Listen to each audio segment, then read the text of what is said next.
الحمد للہ رب العالمین والصلاة والسلام علی سید الانبیاء والمرسلین۔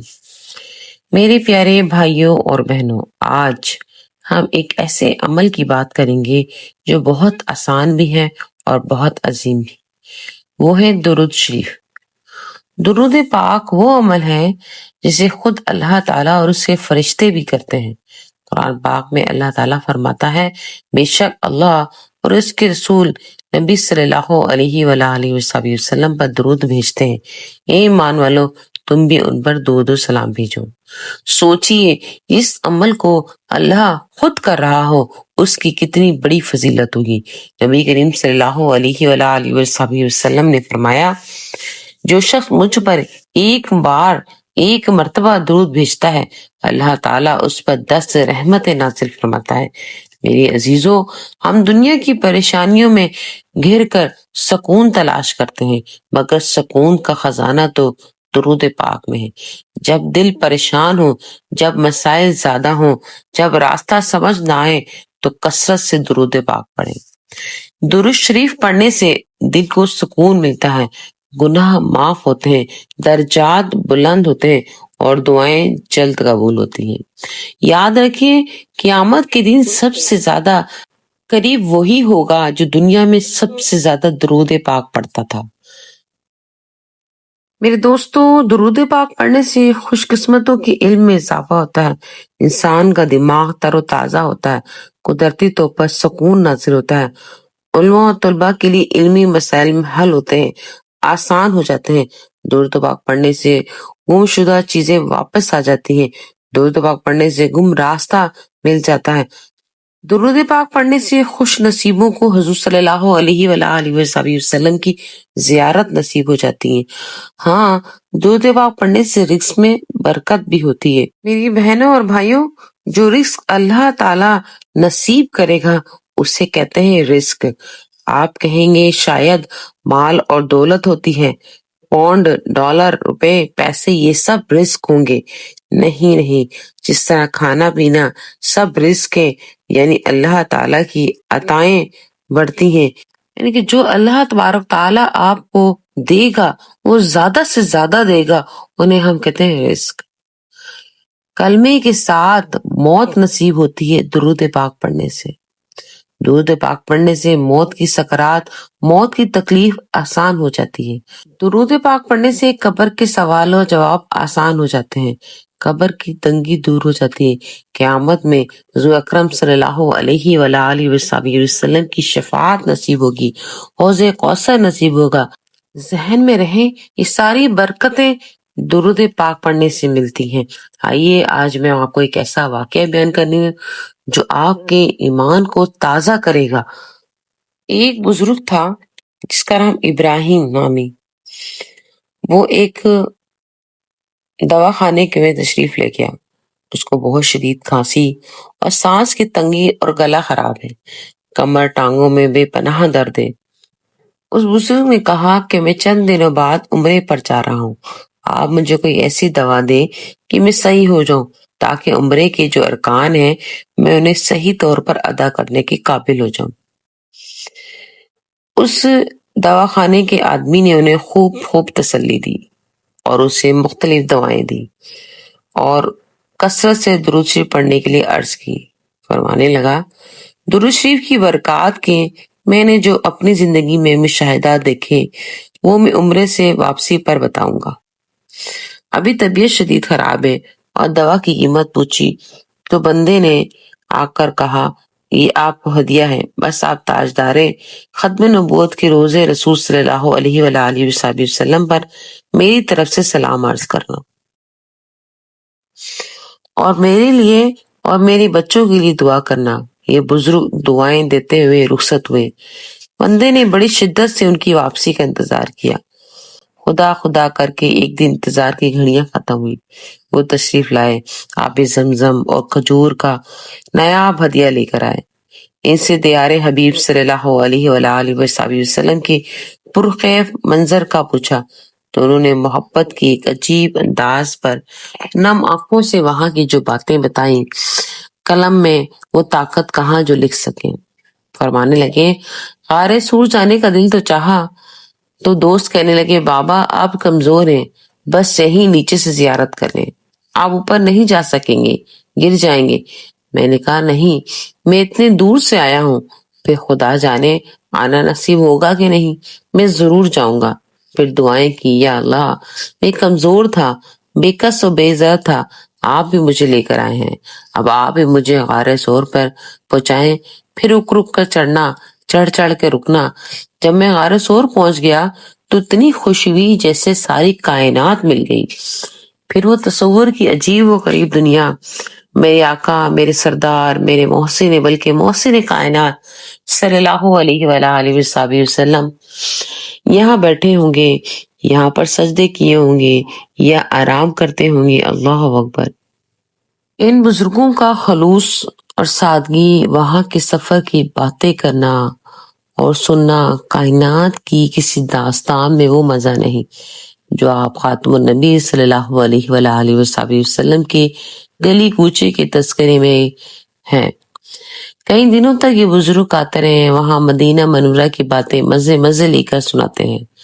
آپ صلی اللہ علیہ وآلہ وسلم کا ذکر ختم ہو جائے یہ ناممکن بات ہے۔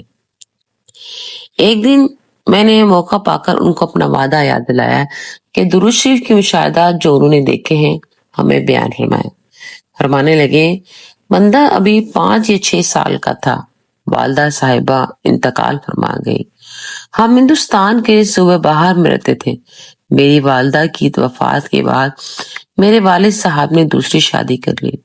ہماری اس ستیلی والدہ نے ہم بہن بھائیوں پر ظلم و ستم ڈھانے شروع کر دیے۔ گھر کا سارا کام ہم سے لیا جاتا، کھانے پینے پر پابندی تھی، بس جو بچہ کچا ہوتا وہ ہمیں دے دیا جاتا۔ جب ہمارے ستیلے بہن بھائی دنیا میں تشریف لائے تو یہ ظلم حد سے بڑھ گیا۔ ہماری ستیلی والدہ پیشاب کے کپڑے ہم سے دھلاتی، خود آرام سے چرپائی پر پڑی رہتی۔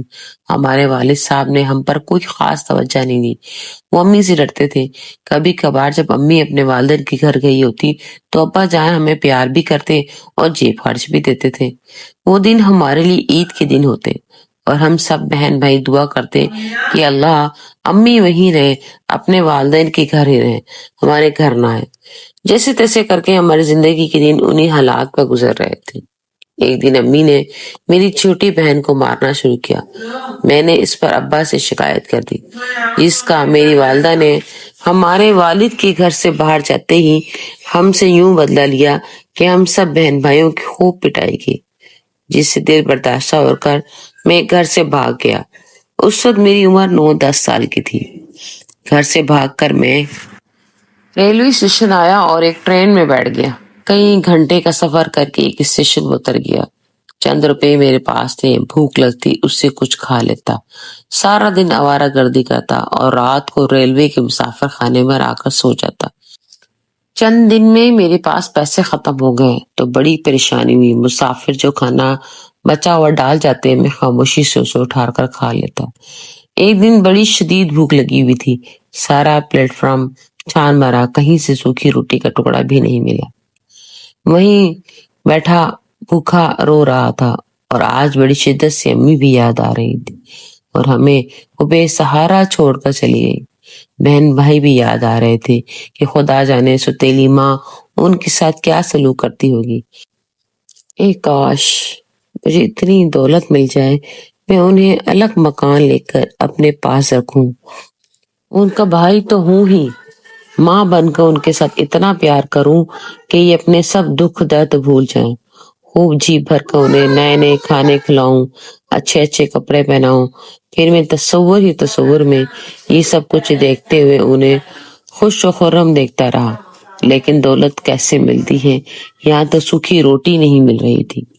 کئی دن فاقوں میں گزر گئے، سوائے پانی کی کوئی چیز معدے میں نہیں گئی۔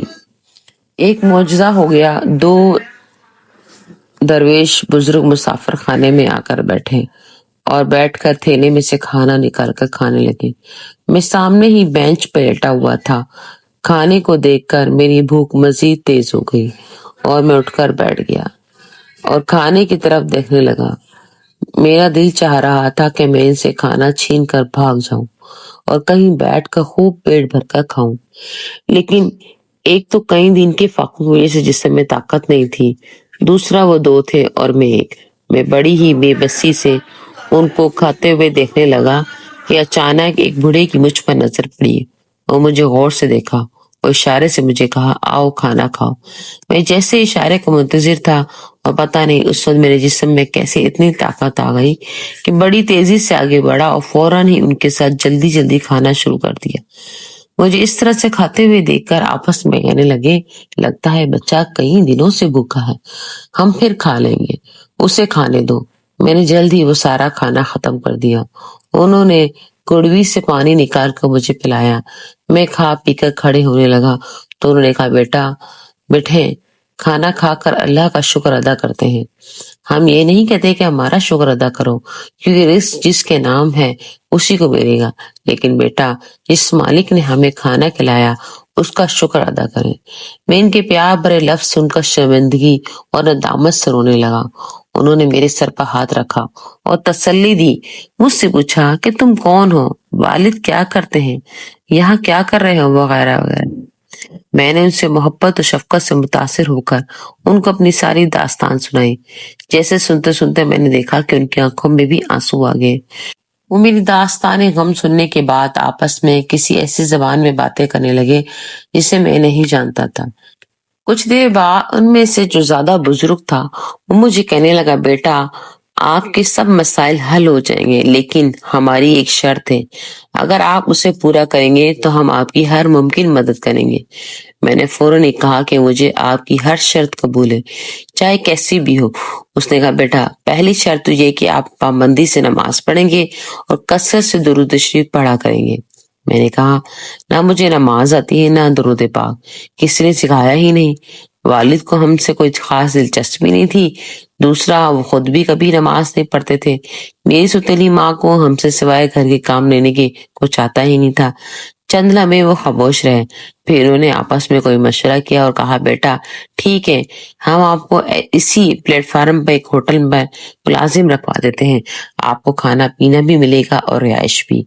آپ نے خوب ایمانداری اور محبت سے کام کرنا ہے، اگر آپ کی رپورٹ اچھی ہوئی تو مزید سوچیں گے۔ یاد رہنا یہ آپ کا امتحان ہے۔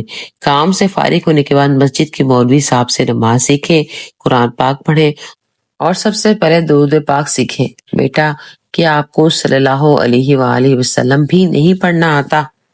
میں نے شرمندگی سے سر جھکا لیا۔ انہوں نے بار بار مجھ سے کلوا کے یاد کروا دیا اور کہا کہ اسے آپ اٹھتے بیٹھتے چلتے پھرتے کثرت سے پڑھنا۔ چلو اٹھو، آپ کو کام پر لگاتے ہیں۔ یہ مجھے لے کر ہوٹل والے کے پاس آئے۔ یہ وہی ہوٹل والا تھا جس سے میں کھانا لے کر کھاتا تھا جب میرے پاس پیسے تھے۔ میں نے دیکھا کہ ہوٹل کا سارا عملہ ان کا بڑا احترام کر رہا ہے۔ انہوں نے ایک شخص سے بات کی کہ جو ہوٹل انتظامیہ کا بڑا تھا۔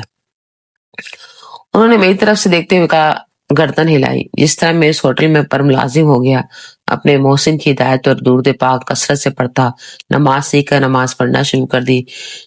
5-6 سال میں اپنی اسی ملازمت میں گزار دی۔ میرے محسن جو مجھے بعد میں پتا چلا اسی ہوٹل کے نہیں بلکہ کئی جگہوں پر ان کے ہوٹل اور مسافر خانے کے مالک تھے۔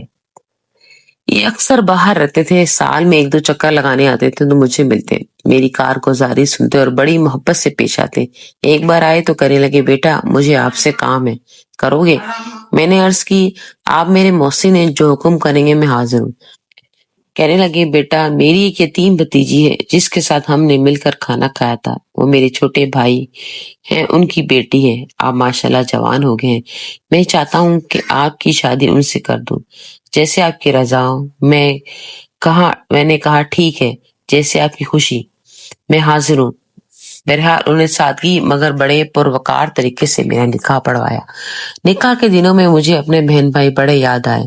اسی دن عہد کیا کہ شادی سے فارغ ہو کر ان سے مل کر آؤں گا۔ نکاح کے چند دن بعد میں نے اپنے محسن سے مشورہ دیا۔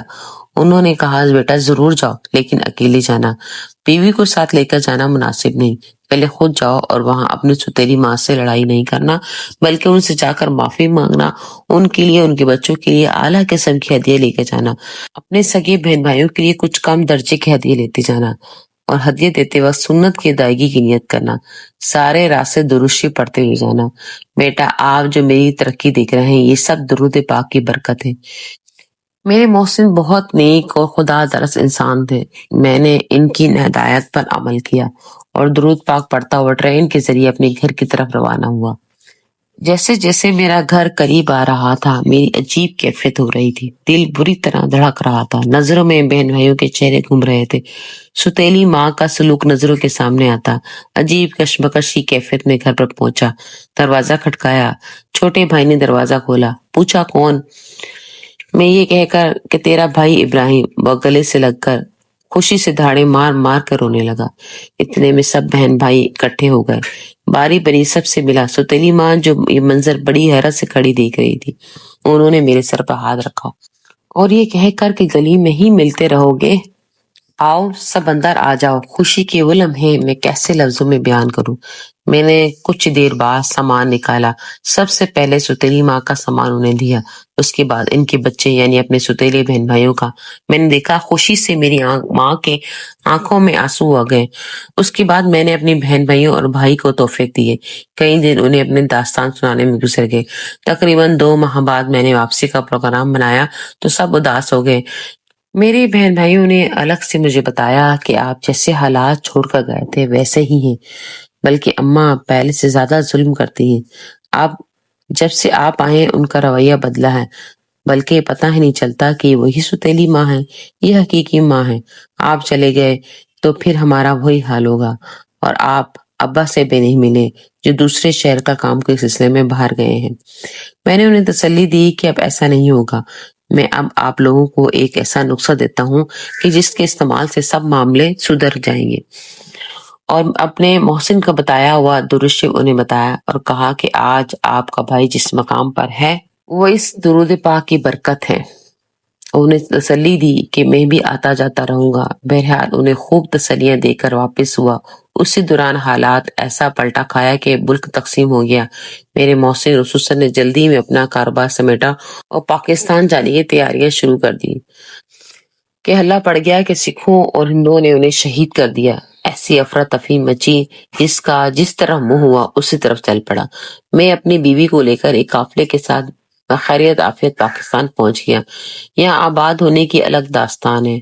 بہرحال درود پاک کی برکت سے سب کام آسان ہو گئے۔ کئی سالوں بعد جب حالات سازگار ہوئے تو میں اپنے بیوی بچوں کو لے کر بھارت گیا۔ جب اپنے گھر پہنچا تو میرے والد گھر پر ہی تھے، بہن بھائی گھر پر نہیں تھے۔ والد نے پہچانا ہی نہیں۔ امی نے بتایا یہ اپنا بیٹا ابراہیم ہے۔ والد بڑے خوش و حیران ہوئے، پوچھا یہ عورت کون ہے، بچے کس کے ہیں؟ میں نے بتایا یہ آپ کی بہو ہے، یہ آپ کے پوتے پوتیاں ہیں۔ ابراہیم تو نے شادی کر لی اور بچے بھی ہو گئے۔ قصہ مختصر بہن بھائیوں کا پوچھا تو پتا چلا کہ میری سگی بہنوں کی شادیاں کر دی اور بھائی نے دکان کر لی ہے۔ ستیلا بھائی اور ایک بہن ہندوؤں کے ہاتھوں شہید ہو گئے۔ یہ سن کر مجھے جتنا دکھ ہوا بیان سے باہر ہے، لیکن سب سے زیادہ اس بات کا دکھ ہے کہ میں نے درود شریف صرف اپنے بہن بھائیوں کو بتایا، اپنے ستیلے بہن بھائیوں کو کیوں نہیں بتایا؟ شاید وہ بھی پڑھتے اور ان کی جان بچ جاتی۔ بہرحال میرے بہن بھائی وہاں خوش و خرم ہیں، میں یہاں پاکستان میں آباد ہوں، کئی حج کر چکا ہوں، عمرے بھی ادا کی ہیں، اپنا مکان ہے، بیوی بچے ہیں، بچے بھی شاد و آباد ہیں۔ میں سمجھتا ہوں کہ یہ سب درود شریف کی برکت اور محسن کی دعاؤں کا ثمر ہے۔ خداوند کریم انہیں جنت فردوس عطا فرمائے، آمین۔ وآخر دعوانا ان الحمدللہ رب العالمین۔